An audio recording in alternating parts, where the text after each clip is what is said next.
Nakuombea wewe ndugu yangu mtafutaji, unaipambana kutafuta riziki kwa ajili yako na familia yako, kwa baraka ya dua hizi, hiyo kazi unayoiendea ukaipate, hiyo biashara hapo dukani kwako unapoipambania, Mwenyezi Mungu aitie nuru na baraka, iweze kuuza mauzo ambayo hujawahi kuuza tangu uanze biashara kwa siku ya leo. Unachopaswa kukifanya ni kuchukua dakika moja tu ya wewe kuitikia amin. Andika katika comment hapo amin, kisha tia nia, umwambie Mwenyezi Mungu kile unachokitaka kwa baraka na haki ya aya hizi za ufunguzi na riziki, Mwenyezi Mungu akakupe hitaji la moyo wako. Bismillahirrahmanirrahim. Allahumma salli ala Muhammadin wa ala ali Muhammadin.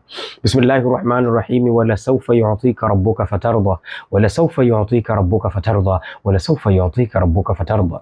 Bismillahirrahmanirrahim. Fa inna ma'al usri yusra, inna ma'al usri yusra, fa inna ma'al usri yusra, inna ma'al usri yusra, fa inna ma'al usri yusra, inna ma'al usri yusra. بسم الله الرحمن الرحيم. لإلاف قريش إلافهم رحلة الشتاء والصيف فليعبدوا رب هذا البيت الذي أطعمهم من جوع وآمنهم من خوف، الذي أطعمهم من جوع وآمنهم من خوف، الذي أطعمهم من جوع وآمنهم من خوف. بسم الله الرحمن الرحيم. ومن يتوكل على الله فهو حسبه إن الله بالغ أمره، إن الله بالغ أمره، إن الله بالغ أمره قد جعل الله لكل شيء قدرا. بسم الله الرحمن الرحيم. ومن يتق الله يجعل له مخرجا، ومن يتق الله يجعل له مخرجا، ومن يتق الله يجعل له مخرجا ويرزقه من حيث لا يحتسب، ويرزقه من حيث لا يحتسب، ويرزقه من حيث لا يحتسب.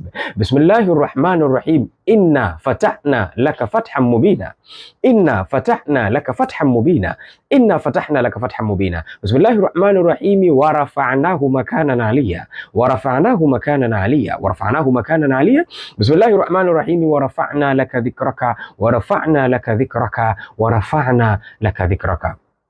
اللهم لا سهل إلا ما جعلته سهلا فاجعل كل الصعب سهلا يا رب العالمين. بحق هذه الآية وبحق هذه الساعة لعلها ساعة الإجابة. Kwa baraka na haki ya aya hizi, Mwenyezi Mungu akakufungulie riziki zako popote pale zilipofungwa. Allah subhanahu wa ta'ala kufungulie, kama zilikadiriwa ndogo na kwa uchache, Mwenyezi Mungu aziongeze, kama zipo mbali Allah zisogeze, na kama zimefungwa kutokana na hila za wanga, wachawi na binadamu wenye roho mbaya, Mwenyezi Mungu subhanahu wa ta'ala akazifungue, uende ukapate kazi, uweze kutimiza ndoto zako, biashara yako isimame, inyanyuke, iwe ni miongoni mwa biashara kubwa, si Tanzania tu hata duniani kwa ujumla. Naitwa Sheikh Sharif Said Jordan. Assalamu alaikum.